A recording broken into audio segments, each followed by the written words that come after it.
asalaamaaleykum mbokk yi ñu ngi lay nuyu ku nekk turam ak santam di leen dalal ci studio i rajo ITV di am mbégte di dalal gan xamante ne mu ngi tudd Birahim Seck duñ ko présenté Sénégalais yi xam ne lépp xeex bu mu nekkee ci mbirum corruption ak mbirum redevabilité ci réew mi surtout si mbirum li nga xamante ne moom mooy guerre. Birahim Seck nag forum civil ba muy représenté fi ne coordonnateur am moom mooy représenté transparency dañuy liggéey ci àdduna bi ci fépp fi xamante ne guerre am na fa ak yore alalu réew mi moom la ñuy waxtaane tey Birahim Seck ñu lay nuyu. rapport bi mujj génn ci mbirum corruption Sénégal dafa naan Sénégal mu ngi toujours dans la zone rouge lu tax Sénégal am jafe-jafe génn ci affaire guerre ak affaire corruption. asalaamaaleykum Alassane maa ngi lay nuyu bu baax di nuyu waa E-Media bi yëpp. jërëjëf di nuyu également say auditeurs ñiy déglu ak ñi nga xam ne ñu ngi seetaan ci sa réseau yi. ñi nekk biir réew ak ñi nekk biti réew di am mbégte bu baax également di ñëwaat ci sa plateau. pour discuter également ak yow ci li nga xam ne dafa intéressé Sénégalais yëpp muy wàllu xeex guerre. wàllu xeex corruption. wax nga ko sànq li nga xam ne mooy indice de perception de la corruption bi nga xam ne Transparency International da koy génne at bu jot te forum civil teewal ko Sénégal wane na ne Sénégal ba léegi mi ngi ci li ñuy wax zone rouge. maanaam corruption bi ba léegi mi ngi fii di gën a yaatu bu fekkente ne également am na pexe yoo xam ne gouvernement bi mi ngi koy jéem pour jëm ko xeex mais waaye gis nañ ne pexe yooyu ni mu waroon a efficace ni mu waroon a doxewu ko te loolu dafay firndewu également ci secteur yu bari yoo xam ne tey boo fa demee li ñuy wax wàllu redevabilité maanaam obligation de rendre compte. nekkul loo xam ne dañu ko jëmmal. instruments yu ñu teg boo xoolee bu baax dañ koy nasaxal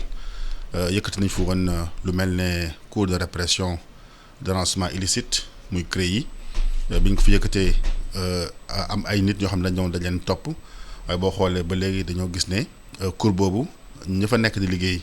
ñu ngi leen di fay waaye tamit amul benn njëriñ boo xam ne. jural na ko également askan wi. boo xoolee également OFNAC teg nañ ko ñaam ña fa nekk ñi ngi góorgóorlu di nuyu également présidente OFNAC bi Seydou Ndiaye Diakhaté mi ngi def li nga xam ne mi ngi moom la yaakaar ne moom mooy jëmmal liggéey bi mais gis nañ ne également dafa am ay limites yoo xam ne ci wàllu koppar la limites yoo xam ne également ci wàllu texte yi également ni mu tëddee te loolu également bokk na ci limites yi mooy tout récemment ñoom am nañ benn rapport benn stratégie boo xam ne génne nañ ko jëmmal ko muy stratégie nationale de lutte contre la corruption. waaye boo xoolee moyens yu ko jëmmal dafay nekk loo xam ne moyens yu manqué la.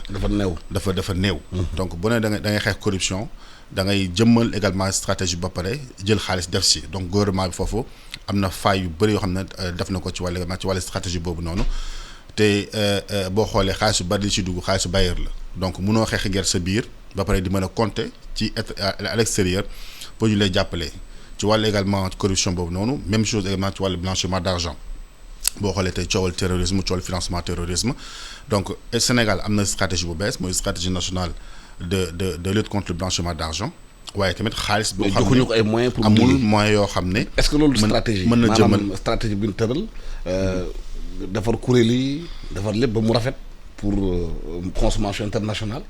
waaye ci biir dañu war a jëmmal jox yi fu mu liggéey ñu bañ ko ku nekk freiné. voilà parce que impression bu ñoom mooy ñu nekk pouvoir ak opposition yëpp ñu fi nekkoon base communicant yi képp ku ñëw da ngay jëm a limiter xeex guerre bi noonu pour daal contenter nit ñi daal. voilà dafay nekk lu ñuy wax xeex de façade c'est-à-dire une lutte de façade maanaam jël texte soit da nga jël benn texte boo xam ne nga tuddee ko texte rek li ci bon doo ko génnee da nga ko fay bàyyi te doo leen jox moyens yi tax ñuy liggéey ndax boo xoolee la plupart du temps. textes yi nga xam ne dañ koy jël souvent c'est pour satisfaire certaines organisations internationales lu ci mel ne ay Gafi lu ci mel ne ay Nations Unies nañu jëm a neexal parce que dañuy jël textes yi jëluñ ko parce que dañoo bëgg a xeex dëgg-dëgg guerre bi ni mu tëddee ci Sénégal. jëluñ ko parce que dañoo bëgg a xeex guerre bi ni ñu xeex blanchiment d'argent ni mu tuddee Sénégal parce que boo xoolee tey fi mu nekk nii wàllu drogue wàllu criminalité dafa takkarnaase également biir Sénégal quand je parle de criminalité je parle de criminalité organisée. dafa takkarnaase également au niveau du Sénégal naam également yenn autorités yi ñi ngi surtout au niveau de l'armée ñi ngi jëm seen kéem kattan pour lépp loo xam ne wala douane lépp loo xam ne dafa jëm ci wàllu xeex drogue ñu ngi koy jéem a xeex. waaye tey boo xoolee yenn secteurs yi yoo xam ne dafa am wàllu crime suñu demee également ci wàllu domaine forestier. tey jii nii. coupe de bois. gis nañu vraiment liggéey bi nga xam ne war nañ ko ci def. amul ci déedéet. boo demee tey Kolda li fa nekk également ci coupe de bois ci nga dem ca Kumbakara nga dem également Vélingara nga dem également dans le Bignona mais nga dem également même au nord du pays mais c'est une catastrophe. c'est une catastrophe de xeex bi nga xam ne war nañ ko xeex wàllu coupe de bois mais c'est une criminalité. écocide la te loolu taxawuñ ci taxu bi nga xam ne moo tax ñu wax nga dugg également ci wàllu géej gi muy wàllu halieutique depuis combien de mois ñi ngi topp ci ginnaaw ministère en charge de la pêche pour mu publier la liste bateaux yi nga xam ne ñooy pêcher ci biir géeju Sénégal mais ba léegi day mel ne li ñaan les ressources naturelles appartiennent au peuple. Les ressources naturelles n'appartiennent plus au peuple mais appartiennent uniquement à un ministre ou bien à un gouvernement te loolu day poser problème te boo xoolee tey fi mu nekk nii conséquences yi dañ koy dund. dëkk boo xam ne amul redevabilité amul transparence surtout ci wàllu pêche wàllu halieutique conséquences dañ koy dund mooy lan moo li nga xam ne dañuy jógee Kafountine wala ñu jógee Joal wala ñu jógee également lu ci mel ne Saint-Louis. duñ def lu dul rek dem Mauritanie di fa jëm licence mais bu ñu demee Mauritanie ñi nga xam ne ñoom. dañoo préserver également seen géej lu ñu def rek mooy tirer ci seen doomu sénégalais yi donc au lieu que ñu fay jëlee jën mais ay néew lañ fay jëlee te boo xoolee tey Mauritanie boobu noonu am nañ fulla boo xam ne li ñuy wax FITI c'est la première fois Mauritanie publier un rapport FITI mooy Fishery Initiative pour la transparence dans le secteur également halieutique ñoom mu baax mu bon essayé nañ publier également seen liste bépp licence boo xam ne signé nañ ko ak ay dëkk ak yeneen Seychelles la même chose donc aujourd'hui muy Seychelles muy Mauritanie ay exemple lañ te kat Sénégal dañ naan dëkku napp la mais tamit amul redevabilité bi tax ñu wax ci wàllu secteur bi du ci licence yi ñuy publier du ci bateau yi ñuy napp du ci même li ñu wax quantité yi nga xam ne moom mooy débarquer Sénégal parce que dañ naan souvent le Sénégal dëkku napp la mais dëkku napp bi ñu ngi koy nattee ci jën yi nga xam ne ñu ngi koy mi ngi débarquer ci par mois voilà ci kay alors que loolu nekkul évaluation bu baax bi mooy fexe ba le CROD mooy le centre de recherche océanographique bu Dakar Thiaroye ñi nga xam ne ñoom am possibilité pour def évaluation wu lan nañ am parce que balaa nga joxe licence da ngay xam lan nga am. balaa nga ne dama bëgg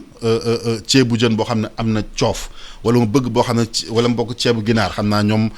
sa naataango Assane Gueye dinañ kontaan donc lépp boo bëggee ceeb boo xam ne am na bépp légume da ngay xool sa poche fu mu toll. donc li nga yore donc balaa nga joxe licence balaa nga joxe également bépp autorisation de pêche da ngay xam li nga yor te depuis 2015 amuñu une évaluation directe des ressources également halieutiques loolu day poser problème te CROD moom moo nekk organisation bi nga xam ne moom moo ko def te ba léegi defuñu ko. lu tax loolu. volonté politique amul état bi amul volonté politique pour jox CROD les moyens pour mu def le travail pour xam lan lañ am balaa ñu joxe géej gi. donc loolu day poser problème transparence du ñu xam ban bateau moo fa nekk kan mu nekk ci ginnaaw bateau bi licence yi ñu joxe naka lañ koy joxe est-ce que joxe nañ ko ci règle de l'art est-ce que dafa am lu nekk ci suuf. ñu ko xam mais problème transparence bu mag la c'est-à-dire que boo gisee tey nappkat yi di jooy te autorité naan géej gi am na ñu ne géej gi am na jën. te yow jën bi débarqué jógewul Sénégal jën bi débarqué mi ngi jógee Gambie wala mu jógee Sierra Leone wala mu jógee Guinée-Bissau wala mu jógee Mauritanie parce que gis nañ suñu autorité jël seen kii dem Mauritanie di fa yelwaan également ay Gambie sax ils sont en train de remettre en cause accord de pêche avec Sénégal mais pêche dafa nekk un secteur stratégique nekkul secteur boo xam ne dañ koy luy dugal en tout cas estimation 2018 luy dugal 200 milliards de francs CFA ci sa PIB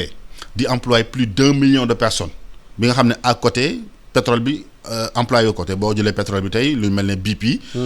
li muy employé mënta dépasser 600 personnes alors à côté pêche bi mi ngi employé lu toll ci 1 million de personnes ndax secteur boobu noonu da nga koy doyadal te li ci gën a grave mooy ci wàllu redevabilité wàllu lutte contre la corruption et surtout wàllu transparence mais président de la République moom moo fi diggee woon ne fin mai day def un conseil présidentiel sur la pêche mais gis nañ ne secteur boobu yitteelu ko li ko yitteel mooy dem def li muy wooyee tournée économique. dem gis mool yi. loolu moo non dem au nord dem ay Thiès di tudd ay mburoog soow loolu moo ko intéressé mais wàllu napp bi dëgg intéressé wu ko parce que bu ko intéressé woon jàpp naa ne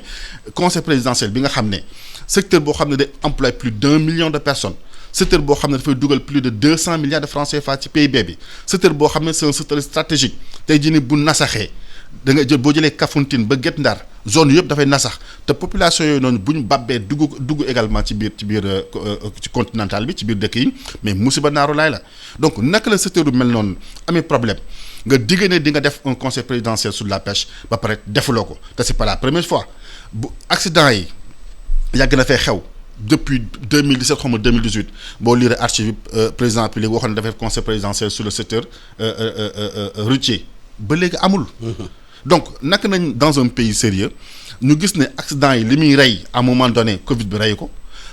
pêche bi li muy mën a nasaxal ci économie bi jàpp nañ ne également yeneen secteur du ko nasaxal toppatoo ko faale woo ko mais li la intéressé mooy nga dugg ci dëkk bi na da ngay def également des tournées économiques. Je pense que justement yéen est-ce que doo leen def ay monitoring parce que yenn saa da ngay gis conseil des ministres ñu def ay président def ay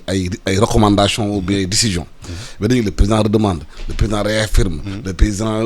redit au ministre le président redemande dafay nuroo. li nga xamante ne dañ koy répété ba yaakaar ne xëy décision ñu fa jël kenn da ko fulaal. est-ce que war ngeen def monitoring xool li ñu diggee ak li ñu jëfee est-ce que méngoo na.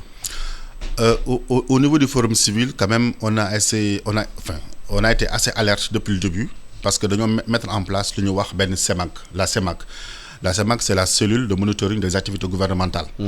qui est dirigée par une dame. xool lu ñuy wax ak lu ñuy jëf chaque semaine. Elle fait l'évaluation de l'ensemble des décisions yi nga xam ne jël nañ ko au niveau du conseil des ministres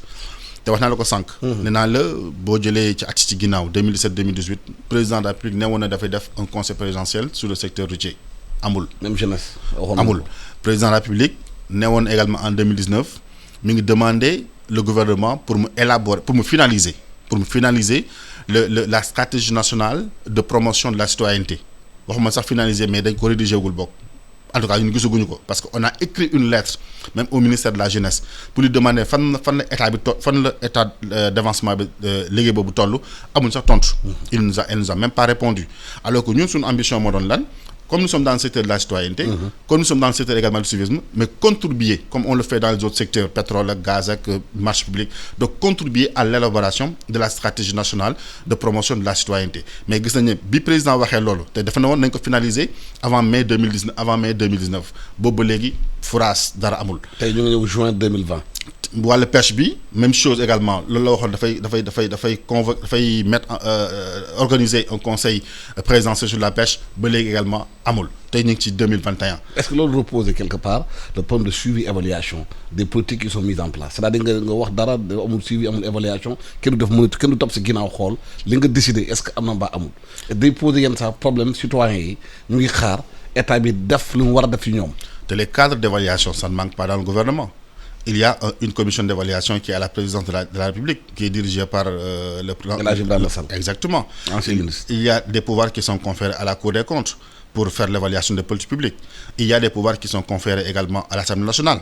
Tout récemment, avec le référendum qui est passé 2016, jox nañ leen pouvoir pour nous def évaluation également des politiques publiques. Avec d'autres cadres d'évaluation, ça ne manque pas. D'ailleurs, l'organe, ou bien la structure, ou bien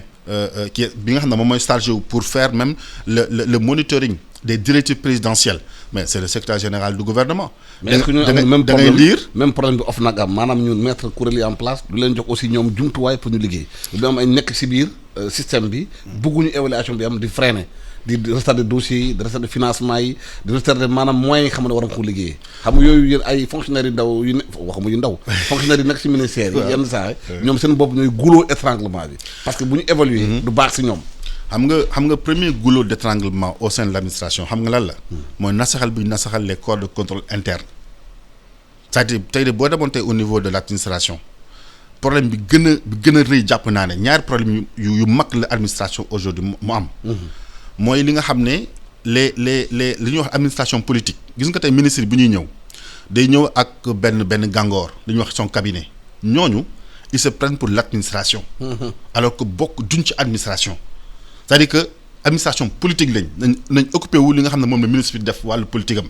mais l'administration technique ñooñu dañuy ñëw phagocyter l'administration technique ça il faut le dire. nga dem ci institution yi la même chose nga dem également au niveau des ministères tous ces cabinets là ñi nga xam ne tey bu ministre bi demee ñu dem bàyyi fi techniciens yi ñooñu ñooy ñëw au niveau des administrations di bëgg a buur di bëgg bummi di bëgg xam fa la dépense bi di dugg di bëgg xam fa la xaalis bi di dugg uniquement pour l'intérêt d'une personne et non pour l'intérêt de l'administration loolu nekk na goulot d'étranglement bu mag a mag c'est-à-dire que dafa am phagocytose bi am de l'administration politique sur l'administration technique te loolu agent de l'État yi souvent day nekk benn gàllankoor ci ñoom donc il faut que aujourd'hui le président de la République jël ay mesures ñi nga xam ne day ñëw nekk ci cabinet politique gu des ministres di jéem a def le travail également des techniciens ba nga xam ne dañuy dugg ci liggéeyu techniciens yi dugg ci liggéeyu également l'administration technique ñi nga xam ne ñoo jógee dans les écoles d'administration à l'ENA et cetera ça c'est des techniciens bokkul ak administration politique ba nga xam ne dañu ministre yi mën a fi indi bu ministre bi demee dañuy dem loolu benn gàllankoor la également ci fonctionnement de l'administration beneen gàllankoor bi mooy les inspections internes gis nga IGE balaa mu mën def liggéeyam dëgg-dëgg il faut que li ñuy wax les inspections internes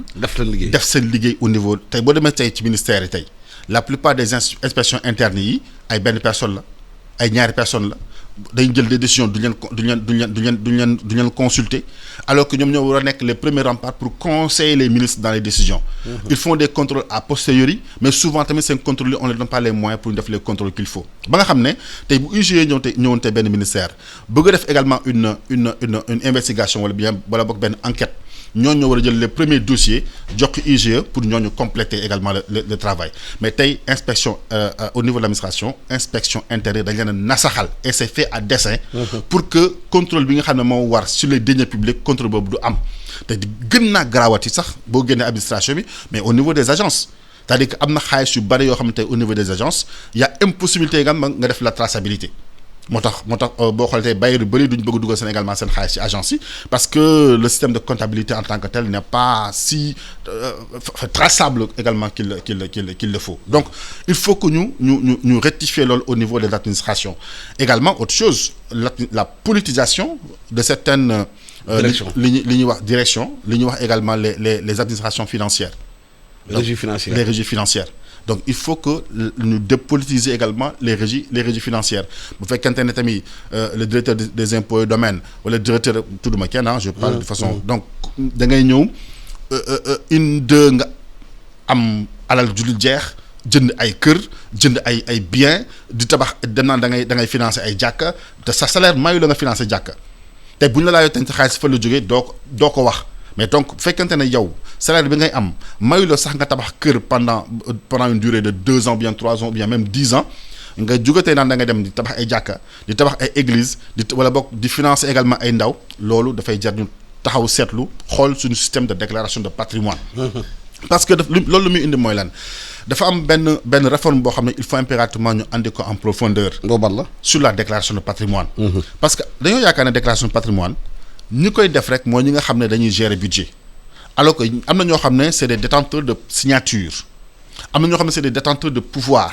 ils ont la possibilité de s'enrichir alors qu'ils n'ont pas de budget je donne l'exemple c'est un exemple de façon générale ki nga xam ne am na possibilité def mandat de dépôt tey bu fekkente ne tey di am na koo xam ne dafa ñëw tiit mu wóor na ko kii bëggul tey dugg kaso mais il a beaucoup d'argent mais il peut monnayer également mën na monnayer également le mandat de dépôt donc mën na monnayer également certaines décisions qui viennent également d'autres juges donc ñi nga xam ne même ils ne gèrent pas d'argent ñooñu wala de fonds ils ont les signatures am capacité bi wala boog ñi nga xam ne supposons dans le domaine du pétrole la loi 2019 mais il donne possibilité au ministre pas au ministère au ministre également de négocier les contrats alors qu'à côté il y a une commission d'examen et de négociation mais le ministre également peut le faire bu fekkente le ministre également peut le faire directement après peut-être un avis technique de la commission d'évaluation de la commission de négociation et d'examen des dossiers mais kooku pouvoir am boobu noonu war na mën a tax tey mu def une déclaration de patrimoine en bonne et due forme mais renouveler également chaque année.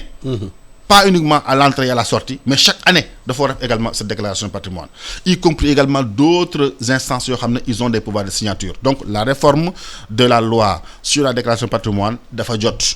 pour ñu def ko nous on a fait une étude avec OSIWA sur la loi de 2014 pour trouver et retrouver enfin pour identifier également les failles.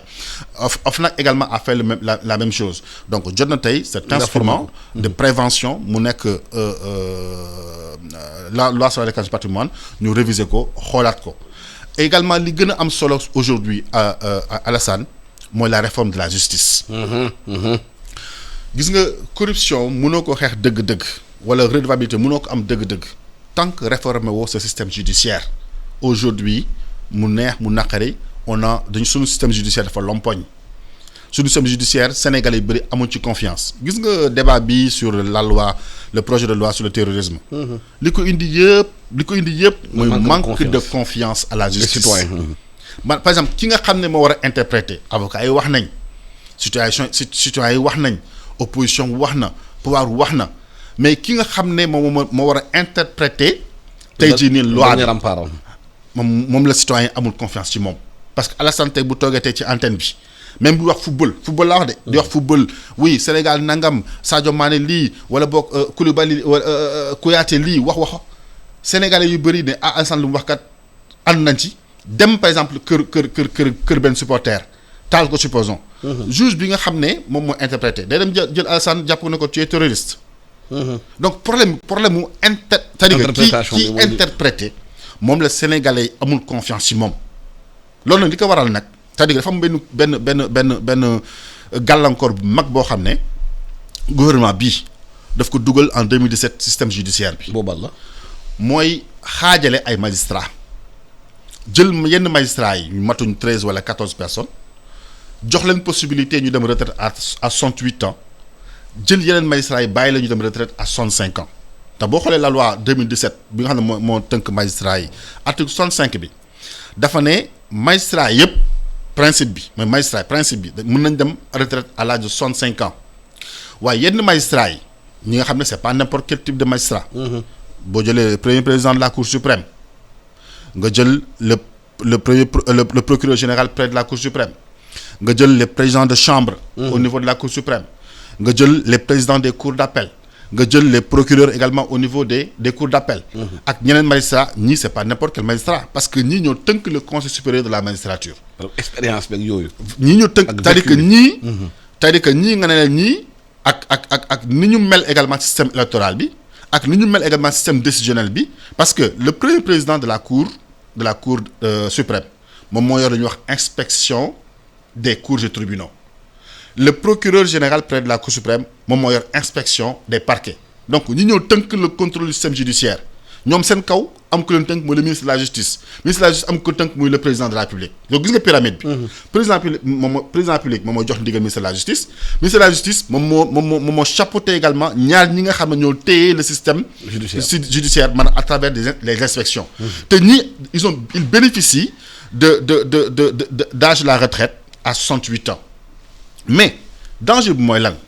tey ñooñu bu ñu nekkee ci benn poste boo xam ne am nañ supposons 66 ans il suffit que le président de la République jël décret pour yóbbu leen nommer leen quelque part nommer leen feneen présidence wala nangam il perd le privilège des 68 ans. donc ñooñu seen dem retraite mu ngi dépendre ci président bi donc épée de Damoclès la seen ci seen kaw. maanaam da leen téye quoi. problème d'indépendance problème d'autonomie les poser également au niveau de la magistrature. Et au-delà également de ces aspects juridiques mais il y a également le symbolique la frustration au sein de la magistrature. Il y a tellement de magistrats qui démissionnent pour dem également au niveau du barreau parce qu'ils ne se sentent plus magistrats ils sont découragés par le fonctionnement également de la magistrature donc il faut que ñu joxaat confiance le système judiciaire également le système judiciaire donc loolu benn la il faut que ñu réformer cette loi de 2017 deuxièmement il faut que ñu réformer en profondeur je dis en profondeur le conseil supérieur de la magistrature je ne parle pas ay président war na fa nekk wala fa nekk mais ñi nga xam ne dañu fay nekk ils doivent être élus par leur pairs parce que les magistrats xamante nañ seen biir donc il faut des critères yoo xam ne des critères objectifs ba leen tëb rek entre exactement entre magistrats. Donc ñi nga xam ne leen di élire ñoom ñoo war a ëpp ñi nga xam ne leen tabb te ñi ñu tabb encore une fois ñi ñu tabb te ñu nekk fa ci conseil supérieur de la magistrature mooy ñi nga xam ne dañoo bénéficié wu l'âge de 68 ans ñi nga xam ne épée bi mi ngi seen kaw te président de la République moo ko téye. Donc il faut impérativement que ñu libérer la justice sénégalaise gis nga damay lancer un appel. Encore une fois ñu bañ a def rek des contestations sporadiques maanaam des contestations spontanées. mais faire un travail en profondeur. Un travail en profondeur muy opposition. muy pouvoir parce qu'ils ont intérêt également à ce que la magistrature soit réformée. Donc il faut que ñu liggéey pour que la magistrature soit réformée ba nga xam ne ñi nga xam ne dañuy am pouvoir de décision mu nekk doyen des juges. est-ce que loolu laaj ñu def les assises de la justice. amul laaj ko population bi lan mooy seen perception de la justice. mais quand lañ ci am. parce que yenn saa nit ñi woon l'impression que réew mi dafa am ku mu am ndey ku mu amul ndey. mais bien sûr c'est-à-dire Alassane bu defee dañu rëkk ndigam ne ko ràpp ci kaso bi. mais bien sûr kenn bu amee doole bu defee ñuy laaj ñuy mais bien sûr wër affaire bi di ko retarder. L'ancien ministre de la justice maître Sidiki Kaba mais avait promis les assises de la justice ba tey ba sànq. amul assise de la justice au niveau du Sénégal même pour faire une petite réforme combien de fois la fi UMS organiser des rencontres sur le système judiciaire sur l'indépendance de la justice. mais sànq wax nga benn affaire ba mu solo nee nga pouvoir ak opposition bi yëpp dañoo war a lëkkaloo def réforme de la justice mais impression bu ñu am mooy ñu nekk ci pouvoir ak opposition bi kenn bëggu ci réforme bi c'est-à-dire ñu nekk ci biti ñu ngi xaar dugg xam nañu continuer de système boobu ñu nekk ci biir ñu ngi bëgg ñëw maintenir système bi nu mel. xam nga comprendre na tension bi ñu nekkee. une sorte de vase communicant. justement ak d'entente autour de seen intérêt bopp ñoom politiciens yi. il est très rare d'ailleurs de voir au Sénégal opposition bu mu mën doon opposition bi passé ak opposition bii mooy ñi nekk au pouvoir ñi dans l'opposition il est très rare de voir une opposition se battre pour dindi benn loi ñëw au pouvoir dindi ko. dañ koy bàyyi noonu. dañ koy bàyyi noonu. parce que moo la arrangé. président Macky Sall bi nekk opposition. moo la arrangé xeexoon na article 80. c'est une loi antidémocratique et cetera bi mu ñëwee laalu ko donc c'est très rare moo tax sénégalais yi encore une fois ñoom ñoo war a reprendre leur pouvoir imposer le rythme aux dirigeants je dis encore une fois c'est les sénégalais ñoo war a dal tey xool fa la seen intérêt nekk. imposer le rythme je dis bien imposer le rythme aux décideurs. mais sànq rapport bu ñu gis ne rapport OFNAC bi sur la perception de la corruption rapport bi wane na Sénégalais seen bopp ñooy proposer corruption bi aux agents. mais parce que problème am na fa. xam nga fekk citoyen seen bopp ñu war a xeex corruption bi ñoom ñu koy proposer aussi coow am na. mais xam nga amul corrupteur sans corrompu. te secteur bu nekk la ak niveau bu nekk. muy société civile am na corruption parti politique am na corruption journaliste am na corruption. Gouvernement am na corruption. Donc c'est un phénomène qui est généralisé moo tax man le citoyen bi même c'est-à-dire que il faut nga yar par l'exemple. on travaille à la base. te ñi nga xam ne ñoom la souveraineté bi aussi nekk seen loxo parce que constitution dafa ne la souveraineté nationale appartient au peuple qu'il l'exerce par ses représentants ou bien par la voie de référendum article 3 de la constitution. Donc il faut que population bi citoyen yi am conscience que ne le pouvoir le vrai pouvoir ñoom la. parce que imagine-toi ki nga xam ne dafay soxla pouvoir du toog këram de day dem à la base rencontre ji la population. Donc population boobu ñoo war a taxaw ne 5000 leen di jox 5000 leen jox pour des meetings tissus yi leen jox pour des meetings sandwich leen jox pour des meetings même ce qu'on appelle les nervis. te foofu également même également une parenthèse. Le Forum civil dafa adressé woon une lettre au ministre de l'Intérieur. pour enquêter sur pour na ko on lui avait envoyé des photos et des vidéos. avec des personnes identifiées yor gourdin di dóoraate te loolu on interpelle encore une fois le ministre de l'Intérieur monsieur Antoine Félix Diome donc il n'est pas normal dans une démocratie des personnes yoo xam ne dañoo accompagner le président de la République di dóoraate di dóor ay Sénégalais au vu et au su de tout le monde c'est également l'occasion Alassane vous me permettez ma lance également un appel c'est même un cri de cœur au général Moussa Fall jusqu'à preuve du contraire contrairement à tout ce que les gens disent moi pour le moment en tout cas li ma xam ci moom j'ai confiance en lui li ma xam ci moom encore une fois j'ai confiance en lui jusqu'à preuve du contraire en tout cas je pèse mes mots jusqu'à preuve du contraire le général doit prendre des mesures fortes contre ces gens-là qu'on appelle des nervis parce qu'il n'est pas question que dans une démocratie ay nit di dóoraate alors que le procureur est là bougéwul le ministre de l'Intérieur on lui a envoyé une lettre également bougéwul te loolu rafetul ci deru Sénégal rafetul ñoom également seen der rafetul également suñu démocratie te amul benn culture amul benn coutume amul benn également askan bu nangu également li nga xam ne ñu ngi constaté ñii